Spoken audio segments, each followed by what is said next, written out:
किसान साथियों, आज हम जानेंगे कि धान की रोपाई के शुरुआती 30 दिन यानी पहले महीने तक हमें धान की फसल की देखभाल कैसे करनी चाहिए। रोपाई के समय किन किन बातों का ध्यान देना है, कौन कौन सी खादों का इस्तेमाल करना है, खरपतवार का नियंत्रण कैसे करना है, हमें जो माइक्रोन्यूट्रिएंट्स होते हैं उनकी पूर्ति कैसे करना है, हमें अपनी फसल में ज़्यादा कल्ले पाने के लिए क्या करना है। तो कंप्लीट जानकारी आपको मिलने वाली है कि एक महीना तक आपको धान की फसल में पहले एक महीने तक क्या क्या आवश्यक कार्य करने चाहिए ताकि धान की फसल में आप ज़्यादा से ज़्यादा उत्पादन ले सकें। तो पूरा वीडियो किसान साथियों देखिए। कुछ भी सवाल हो या कोई भी सुझाव हो तो आप कमेंट करिएगा। तो चलिए ज़्यादा टाइम नहीं लेते हैं, वीडियो स्टार्ट करते हैं। किसान साथियों, सबसे पहले रोपाई के समय से बात करते हैं। अगर आप रोपाई कर चुके हैं तो अच्छी बात है। अगर आपने अभी तक रोपाई नहीं किया है तो दो चार बातों का ध्यान दीजिए। पौधा उखाड़ने से यानी जो नर्सरी वाले पौधे होते हैं उनको उखाड़ने से पहले नर्सरी वाले खेत में आपको सिंचाई करना चाहिए ताकि पौधा उखाड़ते समय आसानी से उखड़े और आपके पौधे में जड़ों को ज़्यादा नुकसान ना पहुँचे।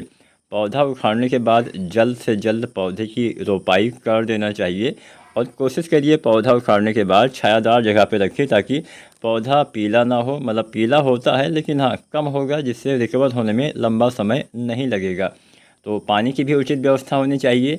अच्छे से खेत की तैयारी भी करना पड़ेगा और मेढ़बंदी भी अच्छे से होनी चाहिए, क्योंकि बरसात में ऐसा होता है कि यहाँ कई जगह पे पानी की थोड़ा दिक्कत होती है, तो वहाँ के लिए काफ़ी आवश्यक है। मेढ़बंदी अच्छे से होनी चाहिए। अब बात करते हैं कि किन किन खादों का इस्तेमाल करना चाहिए। रोपाई के समय अगर आप डीएपी खाद का इस्तेमाल करते हैं यानी डाई अमोनियम फास्फेट, जिसमें 18% नाइट्रोजन 46% फास्फोरस पाया जाता है, तो इसकी 30 किलो से लेकर 40 किलो मात्रा डालनी है। जो कि इसमें जल्दी तैयार होती हैं 30 किलो डालिए, मध्यम अवधि की वैरायटी है 35 किलो डालिए, और देर से तैयार होने वाली धान की वैरायटी में अधिकतम 40 किलो आपको जो है डीएपी खाद का इस्तेमाल करना है। इसका इस्तेमाल कब करना है, समय बहुत मायने रखता है। अंतिम जुताई के समय, खेत तैयार करते समय डीएपी का इस्तेमाल आपको करना है, यानी रोपाई से पहले ही आप डीएपी डाल देंगे तो ही बढ़िया से काम करेगा। अब अगर आप डीएपी खाद का इस्तेमाल करते हैं तो इसके साथ आप डालिए पोटास। पोटास कितना डालना है, पोटास की कुल मात्रा लगभग 25 से 40 किलो देना होता है। 25 से 30 किलो जल्दी तैयार होने वाली वैरायटी में, 30 से 35 किलो मध्यम अवधि की वैरायटी में, 35 से 40 किलो देर से तैयार होने वाली वैरायटी में। अब लेकिन पोटास 2 बार आप डालिए। आधी मात्रा रोपाई के समय जब आप डीएपी डालते हैं तब डालिए, और आधी मात्रा आप डालिए 40-50 दिन के भीतर। तो मान लीजिए आप 30 किलो पोटास देने वाले हैं तो 15 किलो रोपाई के समय, 15 किलो 40-50 दिन तक। अगर आप 40 किलो पोटास देने वाले हैं तो 20 किलो आप मात्रा कर दीजिए रोपाई के समय डीएपी के साथ, और 20 किलो 40-45 या 50 दिन के भीतर आपको इस्तेमाल करना चाहिए। तो पोटास हो गया, डीएपी हो गया।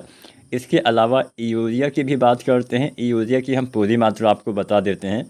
तो यूरिया कम से कम 3 हिस्सों में बांट के आपको देना है। आप चाहें तो और ज़्यादा हिस्सों में बांट सकते हैं, लेकिन हाँ कुल यूरिया की मात्रा आपको जो देना होता है 90 से 120 किलो तक देना होता है। 90 से 100 किलो जल्दी तैयार होने वाली वैरायटी में, 100 से 110 किलो मध्यम अवधि की वैरायटी में, और 110 से 120 किलो देर से तैयार होने वाली धान की किस्म में यूरिया देना होता है।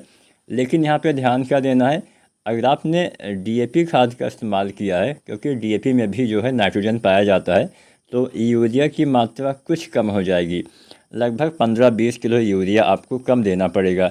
तो जो पहली मात्रा आप यूरिया की डालने वाले थे, मान लीजिए आपकी वैरायटी जो है जल्दी तैयार होने वाली थी, तो हर बार आपको 30-30 किलो यूरिया देना है। मध्यम अवधि की वैरायटी है तो 35-35 किलो, और देर से तैयार होने वाली वैरायटी है तो 40-40 किलो यूरिया 3 भागों में बांट के देंगे तो पूरी मात्रा हो जाती है। लेकिन क्योंकि हम रोपाई के समय डीएपी का इस्तेमाल करेंगे, डीएपी में भी नाइट्रोजन होता है, तो पहली मात्रा कम कर देना है। जो हमने 30-40 किलो मात्रा आपको बताई है तो इसकी आधी मात्रा कर दीजिए। और रोपाई के समय यूरिया नहीं डालना है, रोपाई के 1 सप्ताह के भीतर डालना है। तो रोपाई के 1 सप्ताह के अंदर 15 से 20 किलो यूरिया खाद का इस्तेमाल आपको करना चाहिए। बाकी की दूसरी यूरिया लगभग 25 दिन के आसपास या 30 दिन तक देना होता है। लगभग 30 से 40 किलो अंतिम यूरिया 40-45 या 50 दिन तक आपको देना चाहिए। जितना भी खादों का इस्तेमाल करना है, जो हम मिट्टी में खाद डालते हैं, चाहे हम दानेदार रूप में डालें चाहे पाउडर फॉर्म में डालें, उनका इस्तेमाल रोपाई के 50 दिन के भीतर कर देना चाहिए। बाद में डालेंगे तो उससे फ़ायदे भी होंगे, लेकिन हाँ नुकसान ज़्यादा हो जाएगा। तो पहली बार यूरिया आपको 15-20 किलो एक सप्ताह के अंदर डालना होता है। तो यहाँ पे हमने मुख्य खादें आपको बता दी कौन कौन सी खादें हमें डालना है रोपाई के समय, और बाद में भी हमने बता दिया। जिंक की भी बात कर ही लेते हैं। जिंक रोपाई के समय नहीं डालना है। जिंक का इस्तेमाल जब आप दूसरी बार यूरिया डालते हैं तब करिए, 25-30 दिन के आसपास। और कितना मात्रा डालना है, कोई वैरायटी बहुत जल्दी तैयार होती है तो 20 दिन तक भी आप डाल सकते हैं।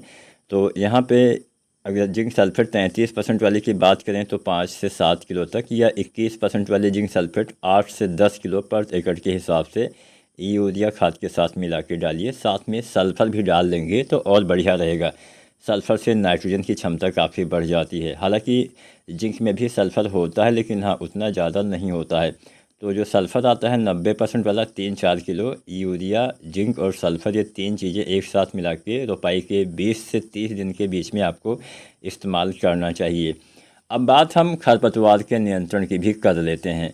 खरपतवार का नियंत्रण, अगर आप खरपतवार उगने से रोकने वाली दवा के बारे में जानें तो ब्यूटाक्लोर या पेट्लाक्लोर का इस्तेमाल किया जाता है। ब्यूटाक्लोर लगभग 1000 ml से लेके और 1200 ml तक आप डालिए, मतलब 1 लीटर के आसपास या इससे थोड़ा ज़्यादा आप डाल सकते हैं, 1200 ml तक, यानी 1.2 लीटर। और अगर हम इसकी मात्रा पर एकड़ के हिसाब से हमने बताई है, और सभी खादों की मात्रा पर एकड़ के हिसाब से ही हमने बताई है। ब्यूटाक्लोर जो 50% EC में आता है, इसकी 1000 मिलीलीटर से 1200 मिलीलीटर मात्रा आपको डालना होता है। अगर हम पेट्लाक्लोर की बात करें जो 50% EC में आती है, इसके लगभग 500 से 600 मिलीलीटर मात्रा आपको डालना होता है। और इतना मात्रा पर एकड़ के हिसाब से आपको इस्तेमाल करना होता है। कब डालना है, रोपाई के 72 घंटे के भीतर, यानी 3 दिन के भीतर आपको इनका इस्तेमाल करना है।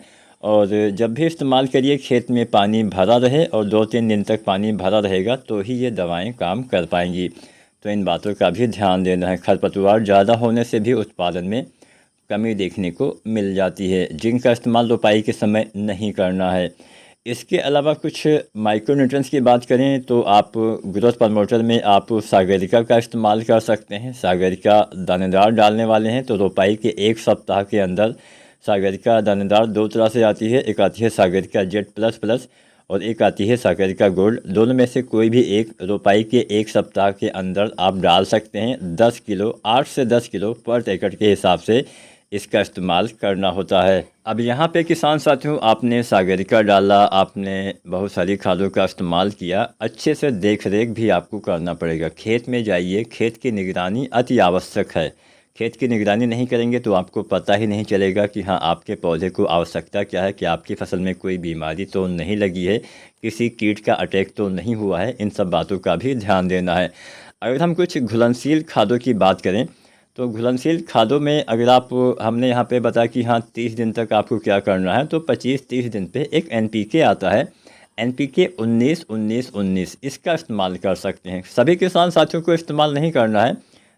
अगर आपको लगे कि हाँ हमारी फसल 25-30 दिन के आसपास की होने वाली है, थोड़ा सा फसल में कमजोरी है, थोड़ा सा पीलापन है, थोड़ा सा कल्ले का विकास कम हुआ है, अच्छे से पौधे की ग्रोथ नहीं हो रही है, तो ऐसी दशा में आप NPK 19-19 डाल सकते हैं। इसमें 19% नाइट्रोजन, 19% फास्फोरस, 19% पोटास की मात्रा पाई जाती है, यानी पोटेशियम होता है, जो पौधे के शुरुआती विकास में काफ़ी हेल्प करता है, पौधे में बूस्टिंग का काम करता है। कई बार मिट्टी में डाली गई खादें सही से काम नहीं कर पाती है, तो ये आप डालेंगे तो बढ़िया से अच्छे से जल्दी ये काम करता है और पौधे की रुकी हुई ग्रोथ दोबारा से स्टार्ट हो जाती है।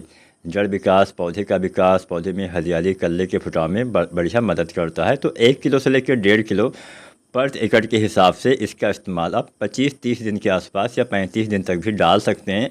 अच्छे से ये काम करेगा। सिंचाई प्रबंधन पे भी आपको ध्यान देना है।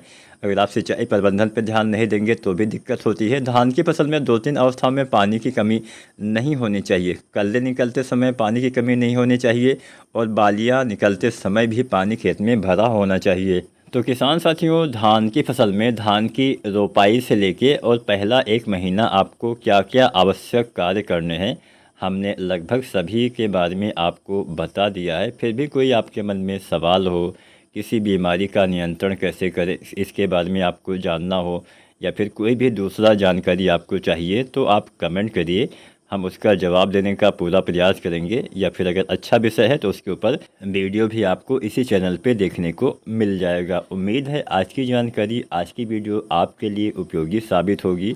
और अगर आपने अभी तक चैनल सब्सक्राइब नहीं किया है तो आप सभी से निवेदन है चैनल सब्सक्राइब करिए, ताकि मेरी आने वाली जो आगे हम वीडियो डालेंगे वो आप तक आसानी से पहुंच सके। तो ये वीडियो यहीं पे समाप्त करते हैं, मिलते हैं अगले वीडियो में। धन्यवाद।